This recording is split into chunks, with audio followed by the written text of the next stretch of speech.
What a beautiful scene we have this Sunday afternoon. It is just afternoon, just after 1:15 midday, as we're ready to go for our second race of two this weekend for the Porsche Carrera Cup North America, presented by visitcayman.com. 3.27 miles, 17 corners, a curving front straight, but really three pretty quick straights here if you count the uphill S's, because you're almost flat through there, with an action area in the braking area for turn 1, in the braking area for turn 12, well turn 11 and 12 really, at the old oak tree turn, and then as you come up to the top of the roller coaster at turn 14, there's an opportunity there as well to make some passes, but you have to be absolutely sure and convinced that you can make the passes. Half-hearted lunges here just don't work, because, well, we don't talk about track limits here, because at the edge of the track there's a white line, and beyond that there's green, and greeny slippy, grey grippy. That's the way it is here. If you get onto the grass, you are in strife immediately. Hello everybody, it's John Hindhaugh and Jeremy Shaw in the Global Broadcast Centre as we're ready for our second run this weekend in the Porsche Carrera Cup North America. Good to have your company wherever you are around the world. It's a Sunday afternoon and this is our Super Sunday really, with plenty of action still to come from VIR, including, of course, the Michelin Pilot Challenge, our Sunday main. Let's take a look at what happened yesterday. It was a very good start from Kai van Berlo in the white and green car. Frankly, he wasn't going to be challenged all day. At the top of the roller coaster, always a difficult place to pass. Alan Metni just getting eased out of it there by Sean McAllister. Bill Smith getting into a little bit of trouble. 69 Porsche going around. Tom Collingwood there did recover. Bill was going to have an eventful day on Saturday, including clanging the barriers, which the photographer didn't quite make. But at the front of the field, the battle for second was turned right up to 11. Riley Dickinson in the grey, white and red car, and the multicoloured, multimatic car of Kai van Berlo scrapped for pretty much the second half of the race. It was the Holcomb car that came through in 991. Alan Metni came through in Pro-Am and finishing the race as he started at the front. Kai van Berlo cutting the points lead to the second place car. A hard rear guard action, I suppose you're going to call it, Jeremy, for Sebastian Priaulx. I think that's possibly one of Seb's best races I've seen him run, and he wasn't actually racing forward, he was actually defending his position, and that's going to be important for the championship. Well, it certainly is, and coming into this weekend, the lead was trimmed by 10 points yesterday. Just now 34 points in between Seb Priaulx and Kai van Berlo. And yesterday Priaulx finished second, but he did set the fastest lap of the race. That assures him not only of pole position today, because the grid for race 2 of the weekend is always set by either the second fastest race lap in qualifying or the best laps in the race. Well, qualifying was in the wet, so all the best times were set during the race. So an extra 5 points also for Seb Priaulx. This is his 8th pole of the season. 5 points for a pole. That is more than the advantage that he needed, if you like, to have that championship lead at the moment. Without those pole points, they'd be virtually tied together going into the final few races of the season, John. No time for the full grid. It's Seb Priaulx and Kai van Berlo on the front row, Shaw with Riley Dickinson and Maxwell Root behind for Hardpoint and Merspeed. Then JDX Racing's Parker Thompson and Eric Johansson, who had a great first race yesterday for MRS GT. 311 RS Lee Keane in the number 12 car is alongside Top Racing's TJ Fisher. Then it's Sean McAllister and Ryan Gates for the top 10. Efren Castro on pole alongside Alan Metney for Pro-Am. And Matt Holcomb is on pole for Pro-Am in the 991 category in the Mystery Machine coloured car with the red headlights. Take a breath. That might be the last one you get for the next 45 minutes. Lovely pace to the line by Seb Priaulx as he comes through, and he does exactly what Kai van Berlo did yesterday and got a great jump off the start down the inside. Riley Dickinson comes through into second, tried to do that yesterday, couldn't quite get that one done, but makes it into second place. Yes, confirmed. Second place, off for Van Berlo, and he's going to be hard in the barriers. That's the championship second place driver, and that's the end of the race for the Kelly Moss Road and Race number 3. A slight tap as he came out. Man, that's a big impact. The car stood up well, the four-way flashes come on automatically, and Kai van Berlo's championship charge may well have been as dented as the Armco barriers at turn number 3. That's a huge impact, and it has a big impact too, Jeremy Shaw, on the championship. Yeah, massive. I mean, Kai van Berlo needed to lead the race. He did not make a good start there. He was hung out to dry by his teammates from Kelly Moss Road and Race, Seb Priaulx at the start. He was bundled down to third position by Riley Dickinson at the first corner, and also up in there with Parker Thompson and Max Root trying to get past him as well. I didn't see who that contact was with Kai van Berlo, but he came off a very poor second best there, and that's a lot of damage to that car. And I think he can pretty much kiss goodbye to his championship aspirations now. It's a great shame for this very, very talented young Dutchman. He had a dismal weekend at Indianapolis last time out. There were 3 races there: an ABS failure in the first race, an engine failure in the second. Third race, he started from the back and came all the way through the third position, which was a brilliant run. And then with the win yesterday, he was thinking his championship was back on track again. But with this DNF today, that's going to be a big hit. And contact there with Parker Thompson. They were battling away for that position.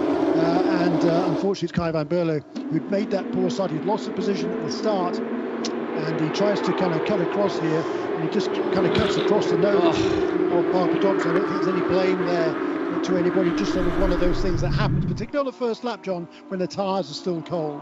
Certainly no blame attached to Parker Thompson there. Kai van Berlo will be disappointed. He might be annoyed. His body language tells me he's not a happy driver at the moment.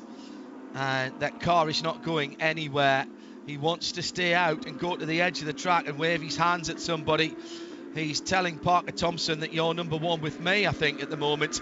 But that's not Parker Thompson. I've got to tell you that right now. And Kai van Berlo's not done himself any favours there. I've been impressed with his driving this year, but that kind of attitude, I'm afraid, is not good, and that will not go down well with Porsche. He is looking for a Porsche drive, junior drive, and that's not what they want to see from their young drivers. If anything, Jeremy, he's moved across on Thompson there rather than the other way around. Yeah, absolutely right. Parker Thompson was just taking the racing line between 1 and 2 and 3 there, and Kai van Berlo, he was anxious not to lose another position. And look, you can understand the kid's frustration. Yes. He's just 20 years of age. Massive opportunity in this championship. He's grasped it with both hands. You know, he's not only racing in North America for the first time, also studying over here, studying business administration at Miami University. So he's a hugely talented young man, and you can certainly understand the frustration there. But you know, he's going to look back at that and think, you know, that's kind of one of those things. But for me, no blame there for Parker Thompson. And it's just one of those unfortunate things that's going to happen on the first lap of the race. Jeremy Shaw and John Hindhaugh in the Global Broadcast Centre. It is the end of the season. There are 3 more races at the end of this. That incident will be looked at. It is, in fact, already under review as the start is. That is what I would call standard operational procedure from IMSA. But I've got to say, it was just a bad start from Van Berlo, and he's trying to get the best line into NASCAR corner, turn 3, and he goes across to his right. Now, look, in his defence, he sits on the left-hand side of the car, so anything on his right rear quarter panel is really difficult to see. At the very worst, I call that a racing incident. If you are going to apportion any blame, I think it's got to go to Van Berlo for moving across the front of the number 9 car of JDX Racing and Parker Thompson. He is in 3rd in the championship at the moment, and this could give him the chance to go to 2nd with the issues and the lack of points being scored by Kai Van Berlo. There's a tiny little bit of scuffage on the front. It all came down to the start. Sebastian Priaulx did what Kai Van Berlo did yesterday and got a brilliant start. Riley Dickinson up the inside. That will have irked Van Berlo, I'm sure. And Thompson was right there. He was already up alongside, and then all the way, he's come across 2 lanes. Van Berlo's come across from 2 lanes, and Parker Thompson has not moved his line. You can't put that on the Canadian at all there, Jeremy. No, I completely agree with you. But I certainly feel for Kai Van Berlo. He's been brilliant this season. 6 wins on the season. The next nearest tally is 3 for Sebastian Priaulx, and yet still he didn't. He was still 34 points behind in the championship coming to this weekend, purely down to those extra points for pole position. Not helped, of course, by the 2 DNFs or poor finishes at Indianapolis last time out, but still it's been a great season for Kai, and he's got a big future ahead of him. And even if he doesn't win the championship, he's certainly going to be part of the conversation at Porsche Motorsport moving forward, because clearly he's a young man with a big future ahead of him. In terms of championship points, Parker Thompson was 29 points behind Kai Van Berlo coming into this race, so he will not be able to move ahead of Van Berlo going into the final weekend of the season. But there are 3 races that will take place at Michelin Raceway Road Atlanta next month. That is absolutely extraordinary, and that gives Sebastian Priaulx, who quite frankly looked out of sorts in the Saturday race here, a really big advantage going into Michelin Raceway Road Atlanta.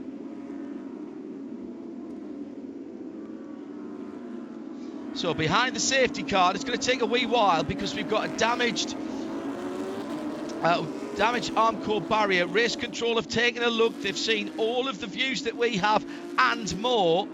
I'm absolutely certain, but they have come to the decision that no further action needs to be taken for that collision. It's a racing incident. It's almost the very definition of a racing incident. The sad sight of the number 3 car going back to the pits on the back of a flatbed. It was a triple header last time out at Indianapolis Motor Speedway. The Porsche Sports Car Together event was going on, a magnificent event. Parker Thompson had a great weekend, and Jeremy, as you said, it was also a good weekend for the Multimatic car, at least in race 1. Then Riley Dickinson and Seb coming together, Parker Thompson coming through in race 2. But after a real problem for Kai Van Berlo, he really came back and showed his mettle and fought back to third position. But a good points haul for Sebastian Priaulx over the weekend on possibly the most famous raceway in North America. And uncharacteristic technical problems for Kelly Moss Road and Race in the 992 Cup car for Kai Van Berlo. ABS and then an engine change which put him to the back, and then he had to fight the way through. But that's given, and now with what we've just seen, has absolutely underlined the opportunity for the Channel Islander, Sebastian Priaulx, to take a good points lead into the last 3 rounds of the season. Yeah, that's right. The 2 wins together with a top 10 finish for Seb Priaulx, but crucially also 3 pole positions. That was 15 points right there. You only get 25 for a win, so that put him extended his lead pretty substantially over Kai van Berlo. And it's been a great season. He's been super fast, Priaulx. He's been beaten more often than not than by Kai van Berlo. He's got those pole positions. He has some great racecraft as well. And apart from that spin at Indianapolis, it was a brilliant weekend for Sebastian Priaulx. Yeah, that's a good point, actually. That single qualifying session at Indianapolis, first, second and third best times set your qualifying position for the first, second and third races. And if you improved, of course, in the race, in the second race, then the first race made you better starting position for second race made you better for third. Very few, if anybody, did. So Sebastian Priaulx stringing together a clutch of fast laps there to put him on pole. And not only the starting position, but as Jeremy's mentioned, those additional points, very, very important indeed, and could be, well, it could be what decides the championship with 3 more rounds to go at Michelin Raceway Road, Atlanta. 34 minutes to go. We're under full course caution at VIR for Porsche Carrera Cup 2021, presented by Visit Cayman Islands. Well, the safety car lights are still on at the moment, Jeremy, and this is going to give everybody a chance to just take a breath after what was quite exciting for us. And if it was exciting for us in the Global Broadcast Centre, one can only imagine what it was like behind the wheel. Yeah, true. But it didn't last long, did it? We're going to get plenty of time to go racing again. The lights are still on the safety car there, so still that Kai van Berlo's car has not yet been removed, and or any changes necessary to the barrier down there. That barrier was moved a little bit since the last time we were here. They've extended a barrier because that section of track where Van Berlo crashed, on the other side of that fence of the barrier is the run toward turn 1, which is one of the fastest parts of the racetrack. So there's barriers on both sides there, and there's just it's a fairly wide strip of grass in between them, but you still got to have a barrier there. So that's what Van Berlo hit, and it's caused a lot of damage to the car, certainly, and hopefully it hasn't caused too much damage to the barriers as well, because that was a really hard hit. So the safety car, the Porsche safety car, is out at the moment because of an incident on turn 3. Lap run actually started around about turn 2.5, didn't it? Seb Priaulx gets a great start from pole position, defends the inside. Riley Dickinson up into second place for team Hardpoint, and then behind him is where the incident occurs. Kai van Berlo, who'd been on the front row and dropped 1 position and hadn't had a great start, to be honest, was not on the racing line and cut across to the right hand side, across the nose of Parker Thompson in the JDX Racing Porsche, and that was enough to send him onto the grass. The grass is slippy, and at that point, frankly, he was a passenger, and heavy contact into the arm core. I'm afraid his response to the cars coming round the next time was not what Porsche expect of a young driver. I understand his frustration, but I think he'll feel, well, I hope that when he looks back at the replays that he'll see that in a different light and might want to have a word with Parker Thompson and apologise for his actions there.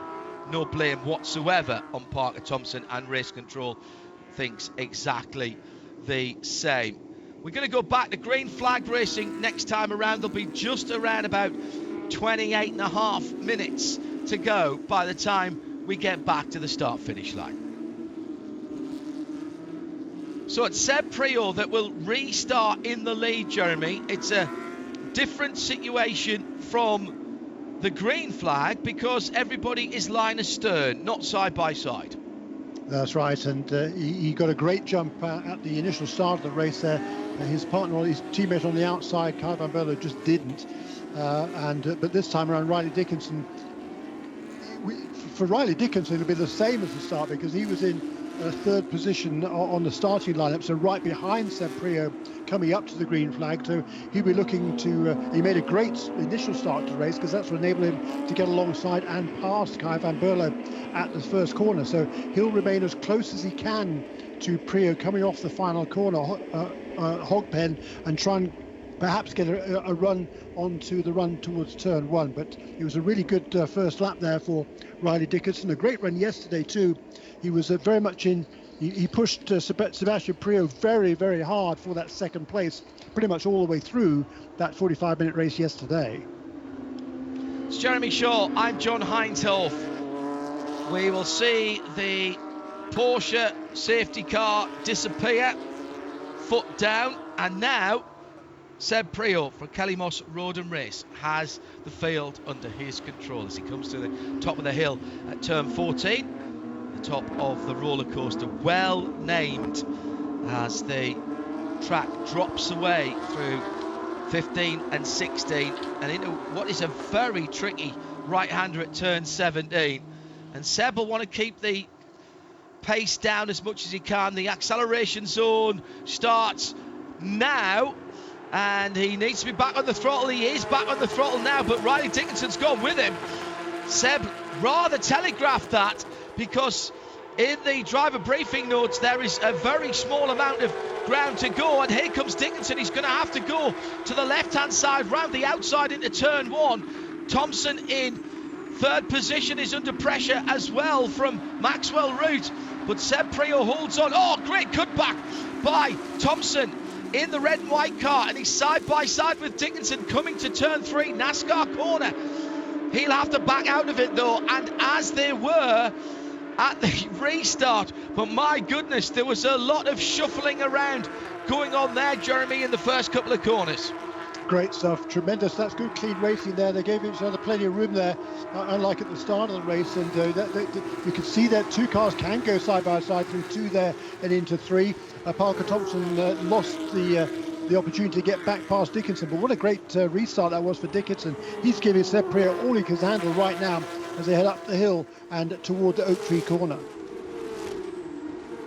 Down through the gearbox, just a little bit of moisture at the far end of the circuit. If it is going to rain, that's where it generally comes from, but it's not on the circuit at the moment. Everybody on slick Michelin Pilot Cup Sports tyres. And down the back straight, identical cars, but how are they set up? Sebastian Priaulx stays to driver's right. That lets him defend at the top of the hill, and he has to defend as Dickinson goes alongside him and gets right alongside him for a moment, but can't make it stick down. That was really nice driving by Priaulx. We saw yesterday, Jeremy, an exemplary display of defensive driving by Seb Priaulx. Clear to me that the setup of the car wasn't quite how the other drivers around him had, and he, for around about half an hour, he was on the defensive, and he's absolutely the same now. He stayed to the right going up to the top of the hill at the top of the roller coaster, which makes it nigh on impossible for a challenger to come round the outside. Great driving. Great driving by both of those two. I mean, hats off to Riley Dickinson for trying to brave it around the outside of that corner at the top of the hill there. That's a really, really brave move. Sebastian Priaulx, he's got to be sensible now at this stage. He knows he's got a handy championship lead coming into this race. He can't afford to have a DNF here. He doesn't want to have a DNF because he wants to maximise his point situation. Best way to do that, of course, is to stay on the road and win the race. But what he doesn't want to do is push the envelope too hard, get in the incident with Riley Dickinson and take himself out of this race. So that was a good, respectful drive there. He'd left Dickinson room on the outside line, top of the hill, which sometimes drivers do not do. And so really, really good driving from both of these two leaders, but it is still Seb Priaulx who leads the race. I'm sure that Andy and Joanne, Seb's parents, will be watching and listening at the moment. Same situation again and same tactic by Sebastian. He stays to the right hand side. That means that Riley Dickinson has got to find the longer way round through the first substantive part of the roller coaster. There's a slight left there to start that sequence of corners, but it's the right that's important, because if you can get to the inside of the right hand turn there, you're going to control the downhill through 15 and 16 and therefore into the hog pen at 17 and onto the front straight. And we've really seen that Sebastian Priaulx has been able to work out where to put his car that disadvantages the driver behind him, and not in an unfair way. Basically, he puts the car exactly where his competitor wants it not to be, and that, Jeremy, is the essence of holding on to your position. He's not weaving around. He's going for that, particularly on the back straight. He's going for that right hand side of the track very, very early indeed. Yeah, great racing between these two, and they're very, very closely matched. Last time around, it was Riley Dickinson who had fractionally the quicker lap, a 147.982, the fastest lap in yesterday's race, a 47.0. So they're not up to the pace of these cars have, but already they're beginning to edge away just a little bit from Parker Thompson in third place. Yeah, great driving. Rather back down the order, by the way. Efren Castro leads in the Pro-Am class. John, he's running in the 11th position. He started on the pole. He set the fastest lap of the class yesterday in the race. And in 991, Matt Holcomb also leads that category. Again, the championship leader in 991 is Matt Holcomb in car number 55 for Goldcrest Motorsports. Yeah, that is the Mystery Machine car, of course, with Scooby-Doo on the front end of that car. Easy to spot. Efren Castro highlight a yellow car with, at the moment, the number 27 Kelly Moss Road and Race Sebastian Carrazzo, one of the junior drivers in 992, right up his tailpipes. He'll have a look down into turn one. Those cars not battling for position, but the next car back, as Jeremy described, the GT Silver iFly Kelly Moss racing car is in that battle for Pro-Am, and that is Alan Metney, who leads the championship at the moment, extended his championship lead in the first race here at VIR yesterday. Half distance of the second round of the weekend of Porsche Carrera Cup North America, presented by Visit Cayman Islands. Good to have your company wherever you are around the world, and what a set of races we've had so far. And again, spins and around the 16, that's the MRS GT racing car. That's the Dunn car. Who else is involved there, Jeremy? Is that another one of the MRS cars? I think it might be. So I don't think so. Eric Johansson is up in 5th position in the other one. I don't think it was him. No, Yes. It was a similar colour scheme. Yeah. It's Wright Motors. John Goetz. It's John Goetz. I just saw the silver there and thought, heavens above, tell me it's not the two MRS cars.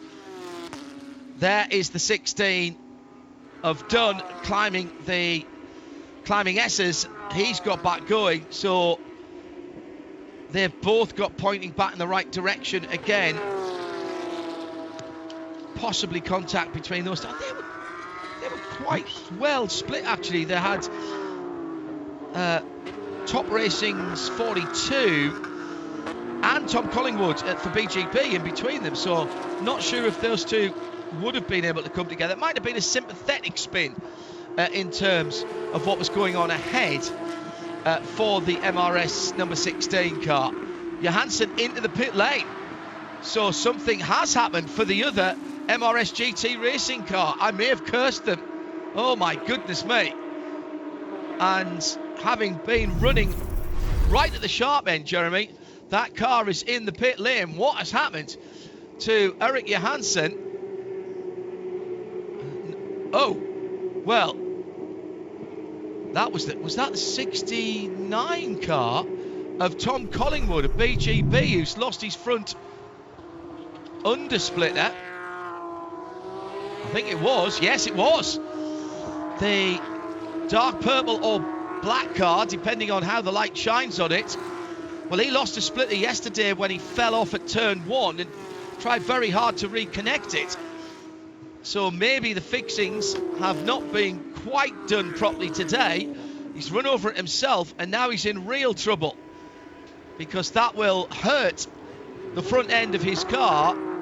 The piece of rubber that is so essential to front turning is on the way up to the roller coaster. Yeah. Doesn't look much, but it makes a huge difference, Jeremy.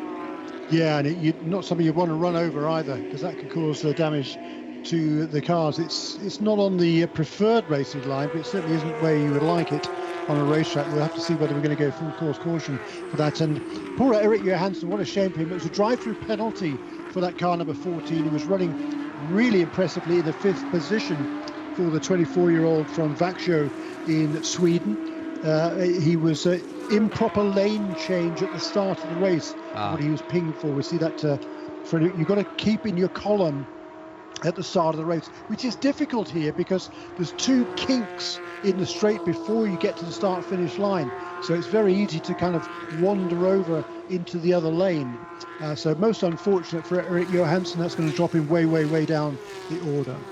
Meanwhile, Sebastian Priaulx setting a couple of fastest laps of the race, including a new record, faster than his time yesterday, a 46.89 on lap 9. He's now, the next lap was only a tenth of a second slower, but still he's not pulling away much from Riley Dickinson, but the gap certainly is 4 or 5 car lengths as opposed to 1 or 2 over the first few laps.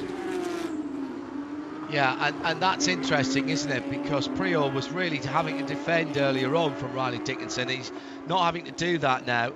Is he just bringing his Michelin tyres up to temperature and pressure gently? Question mark, not sure. The 2 311 RS Motorsports, Lee Keane and Ryan Gates, have Sean McAllister between them as they go down the back straight and into the top of the hill at the roller coaster. The Shell Top Up number 2 JDX racing car then sits in 7th position between the 2 red 311 cars, which look remarkably stock. If they had the road car wing on, really, you would think that was a straight stock machine. Yeah. Well, actually, not quite, because they've got the slots in the rear wings for the rear brake ducts, which are the turbo bodies, which the 911 GT3 doesn't have in the road car. But my goodness me, they do look great in that just basic red livery. Jeremy. Yeah, and they're running in 6th and 8th positions at the moment. Both of them scored their best results of the season in Indianapolis last time. Had a 2nd for Lee Keane, a 4th for Ryan Gates as a result of various incidents during that race. But last time around, a bit of damage to the back of Lee Keane's car. But they're running. Ryan Gates was actually a little bit quicker than his vastly more experienced teammate Lee Keane. Steamin' Lehman, they call him. And he's steaming along there in the 6th position.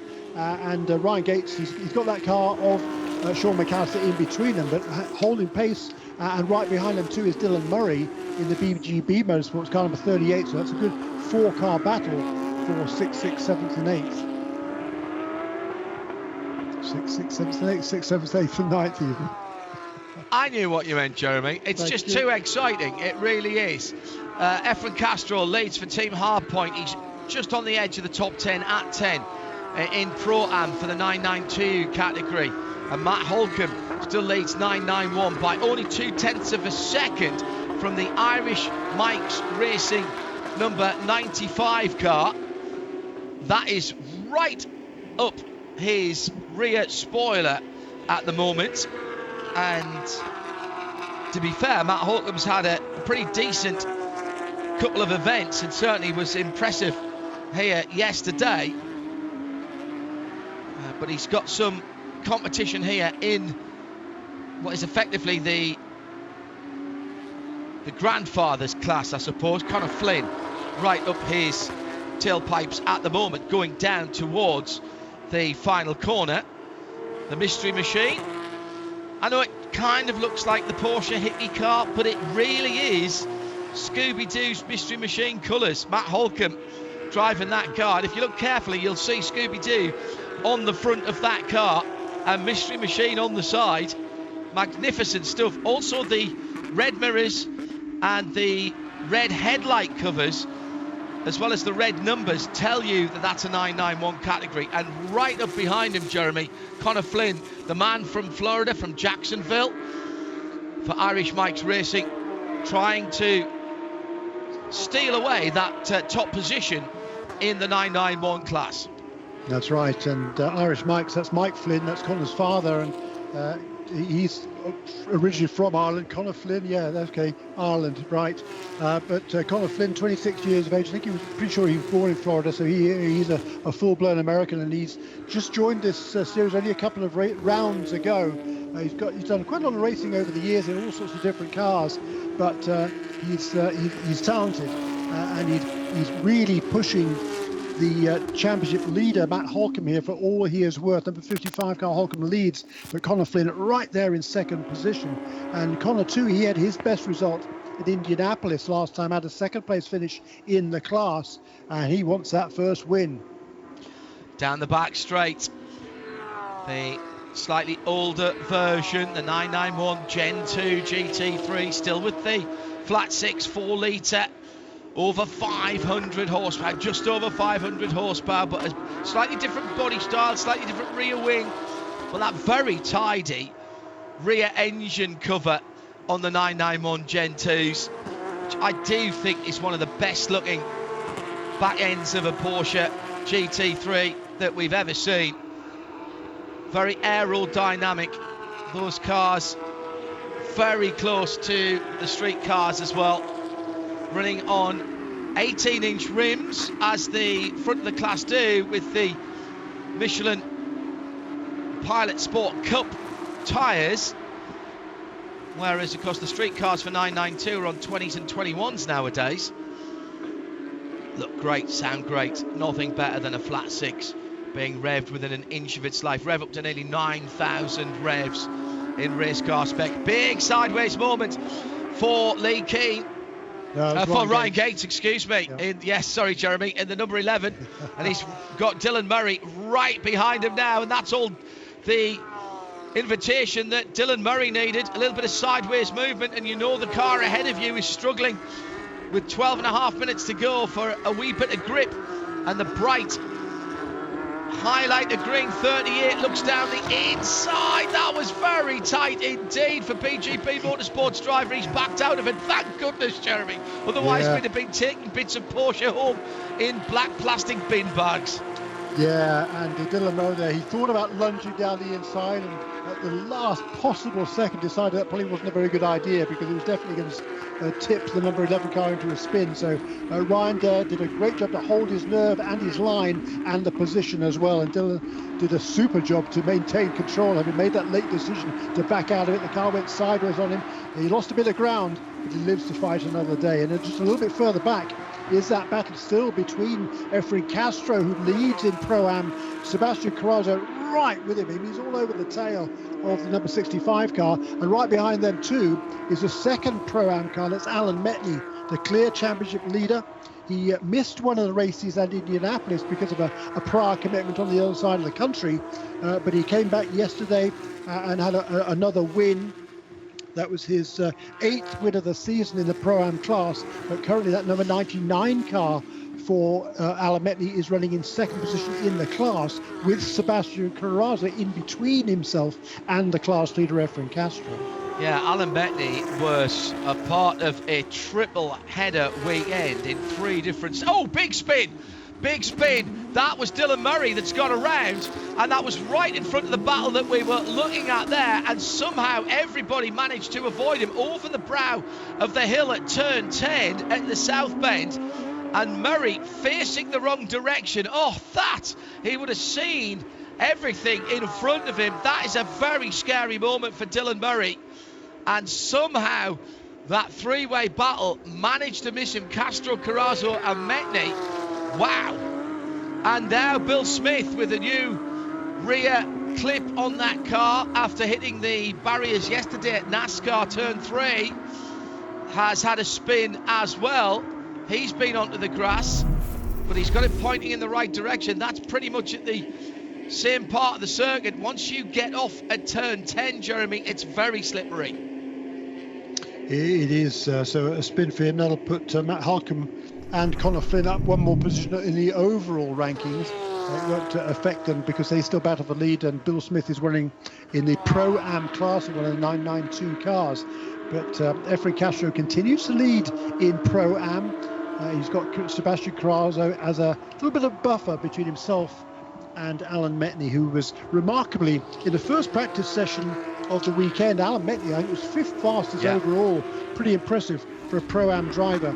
And somebody really only started racing, 3 or 4 years ago. Here's a look to the outside for the lead in 991. Conor Flynn not able to make it as Matt Holcomb defended that inside line pretty stoutly. Coming down into turn 3, and the Irish Mike's black car with the, of course it has to have a bit of Irish green on it. Can't quite get the overlap going through turn 5 now and heading through the snake and to the climbing S's. Those two cars having a great battle. Both of them will be enjoying this. Very fair and respectful racing.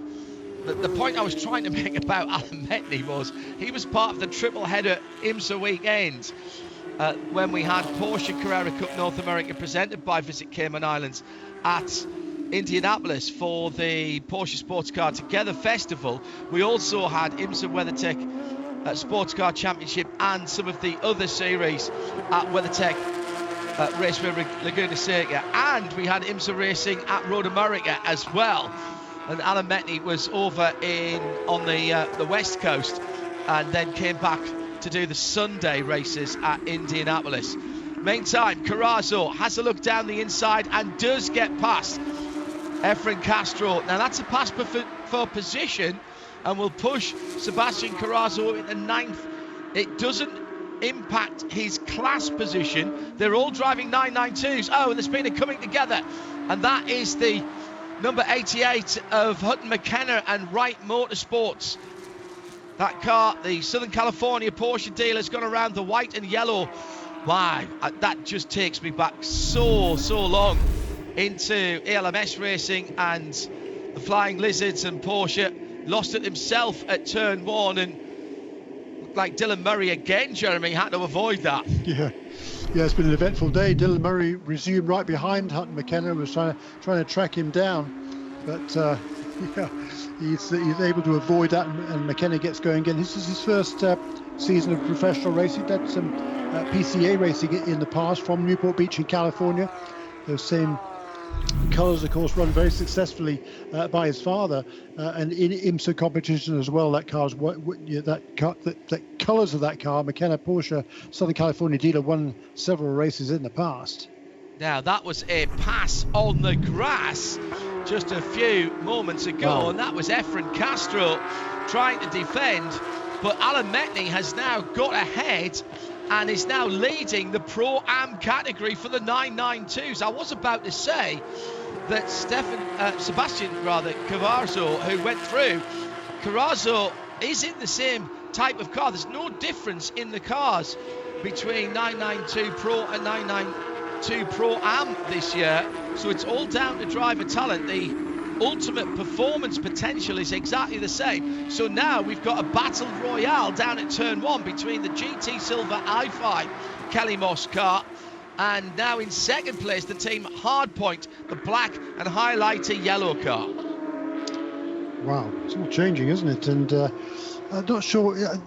Ryan Gates must have made a mistake, I think, earlier on that lap to bring himself back into the clutches of those two, and poor Efren Castro was kind of caught off guard there, I think, and it enabled an opportunistic Alan Metni to make that move for the class lead.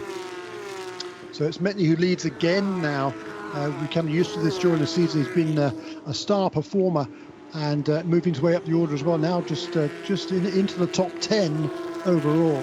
Meanwhile, up at the front, Sebastian Priaulx, he'd extended his lead out to over a second over Riley Dickinson, but on the last lap, Dickinson was a little bit quicker. He's closed in again. Here we are now, this battle for the lead. Curb hopping there as he come down the hill into Hogpen is Riley Dickinson, but Seb Priaulx, with only 5 minutes and a bit remaining in this race, I think he's got pretty much under control right now, perhaps. Just as Jeremy says, under 5.5 minutes. The gap is just under a second at the start-finish line. Riley Dickinson trying to keep the pressure on the multicoloured Kelly Moss Road and race Sebastian Priaulx, number 15. Well, after a epic defensive battle for Seb yesterday, Jeremy, to take a win here and his main championship rival score, well, last place points, 23rd place points in class. It's still just a little bit of precipitation as they go up the climbing S's towards the south end of the circuit. I think Sebastian would have taken that after yesterday. He would have taken that all day today. Yeah, fair comment. You know, he's done a super job today. Of course, he was assisted enormously by the fact his teammate was off the road at the first on the first lap, but he's run a really good pace. He has set the fastest lap of the race as well, a new lap record for Seb Priaulx. So it's looking, he's trying to get a perfect day. Pole position, win, and fastest race lap. You don't get any points for the fastest race lap, but it's all good credibility, isn't it? Ooh, he's got going to be held up here coming down the hill by a couple of slower cars though. Yeah, and this is the danger, isn't it, as he comes onto the start finish line and those 991 cars ahead of him, that's the number 97 of Irish Mike's Racing that's ahead of him, and Craig Conway that he's got to get by the green and black car into turn 1. Ahead of him, I think it's Grady Willingham, isn't it? Yes, it is, for Goldcrest Motorsport. But they've managed to deal with them. But what that has done is meant that 1 second has disappeared. Yeah. It's not even a car's length. Now, Hutton McKenna's gone round, and he's in a very dangerous position on the climb up to turn 10. Really doesn't want to be going forward. He's got the car. Oh no, sorry, I realise where he is now. He's pointing completely in the wrong direction at turn 10, and Bill Smith was in amongst that as well with a bright orange car. He goes around him, but just over the brow. That's a horrible place to go around and be facing the traffic. Staying on the grass at the moment for young Hutton McKenna, but he has got back onto the track. 2.5 minutes to go, Jeremy. Yeah, so it'll be, it won't be, I don't think, white flag this time. I think it'll probably be 2 laps to go. No, it's going to be close actually. We'll have to wait and see as they're coming up the hill here into turn 14. But Seb Priaulx, he's kind of responded here to that challenge. He was held up, cost him quite a bit of ground, cost him about a second with that slower car on the previous lap. But 1:59 to go. Yeah, I think it won't be white flag quite this time around. It'll be 2 laps to go now for Seb Priaulx. Across the line now, and he stretched that lead to about half a second. It was literally nothing at all. It's a couple of cars lengths at the moment as he goes through turn 1. Sebastian, supported by Multimatic, the team currently behind the Mazda DPI program and who have built the LMD8 chassis for Audi and Porsche for the 2023 prototype class. Huge company, 1,600 employees. Larry Holt, the man behind that, Meantime, Carrazzo in the 27 and Ryan Gates having a scrap. This is for 8th and 9th position in Pro. And Carrazzo, having been freed from sitting behind Efren Castro, has charged up the road and made up a couple of positions, Jeremy. Yeah. I do wonder if the number 11 at Ryan Gates has made a little mistake there, because that did seem that Carrazzo caught him and passed him very, very quickly after he got past Efren Castro a couple or 3 laps ago. White flag this time around. Yeah, what a lap this has been for Seb Priaulx. He's pulled out a pretty substantial margin now over Riley Dickinson. He comes out of the last corner. He will see the white flag this time around, and he's stretched the lead at the perfect moment as the white flag flies across the line. Goes Seb Priaulx. That last lap was a 147.2. Pulled out nearly a second on Riley Dickinson just when it mattered. That's impressive, Jeremy, isn't it? You know, we talk about being able to be quick, able to pace yourself, but pulling out that lap when it was required, very impressive. Main time in the 991 class at the Oak Tree turn, and yet to start their final lap. They've still got another lap to go after this one, and it's still Matt Holcomb, but barely ahead of the number 97 Irish Mike's car, isn't it, of Craig Conway. Oh, and a spin for Metney. Metney's gone around at turn 1 on the final lap, and there goes the lead of 992 Pro-Am. Castro's gone through. Now, where's Tim Pappas? He's a long way back. I think that'll be all right. That was a mistake. Oh, Alan, what were you doing? You didn't need to pass the number 11 of Ryan Gates. Absolutely awesome avoidance by Efren Castro in the team hardpoint car. He didn't need to make that pass to get the 9th overall, although it did seem as though Ryan Gates was losing pace. But he's given up the top step of the podium in his class. But he's a racer, John. He just went for it. True. I love it. Yeah, love it. Good point. Last corner for Seb Priaulx.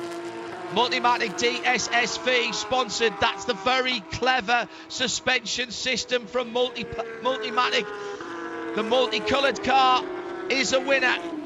Second race of the weekend at VIR, and Seb Priaulx increases his championship lead substantially. Meanwhile, further down the field, it's going to be a battle to the line.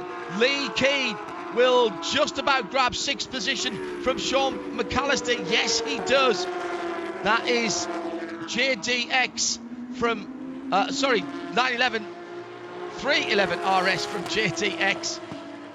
And in the Pro-Am category, Metney has spun away a victory. Here comes Efren Castro to win that class in 10th position overall. And the 991 category, Matt Holcomb has about a half of a lap to go. One last chance maybe for Craig Conway. Turn 17 coming up. Will there be a dive down the inside here from the two 991 runners? Goldcrest versus Irish Mike's Racing. Now the drag to the line. The Mystery Machine coloured 55 car is going to take it. Matt Holcomb makes it a delightful double this weekend. Seb Priaulx wins it for Kelly Moss Road and Race. Hardpoint second with Riley Dickinson, and Parker Thompson for JDX third at the front of the field. And your class winners are Efren Castro in Pro-Am and Matt Holcomb in Pro-Am 991. And Jeremy Shaw, those unofficial results will give these unofficial point standings with 3 races to go at Michelin Raceway Road Atlanta. Huge day for Seb Priaulx, his 4th win of the season, 286 points now unofficially, 222 Kai van Berlo. He will not add to his tally today. Parker Thompson will close in on 210 in 3rd position. And all Seb Priaulx needs now in the final weekend at Michelin Raceway Road Atlanta will be 3 kind of solid finishes, and the championship will be his. In the other 2 classes, Metney threw away the win there, but another win for Efri Castro, his 4th of the season in Pro-Am. Metney though recovered to finish in 2nd place, so he only loses 5 points. Still has a very handy margin there of 39 points going into the final weekend of the season. And Matt Holcomb, with that win again today, almost wraps up the championship. I think actually that will wrap up the championship in Pro-Am 991 for Matt Holcomb. That is his 7th win of the season, a weekend sweep for the for Matt Holcomb, who is from Dallas, Georgia. Yeah, the 55 cars had a good weekend, but no one has had a better one as far as the championship is concerned than Seb Priaulx. Brilliant race yesterday. Whilst he was defending for 2nd, he sees his championship rival Kai van Berlo hit the Armcore hard at turn 2, lap 1, and he'll take a very handy lead to the final 3 races of the season. The 2021 season decider for Porsche Carrera Cup North America, presented by Visit Cayman Islands. We'll join you at Michelin Raceway Road Atlanta. See you then.